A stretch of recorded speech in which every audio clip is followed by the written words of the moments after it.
আসসালামু আলাইকুম রহমতুল্লাহ ওবরাকাতু। সবাই কেমন আছেন?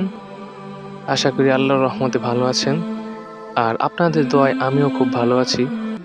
আর আজকে আমার খুবই খুশির একটা দিন, কারণ আজকে আমার ইউটিউব চ্যানেলে 1K সাবস্ক্রাইবার ডান হয়েছে, আলহামদুলিল্লাহ।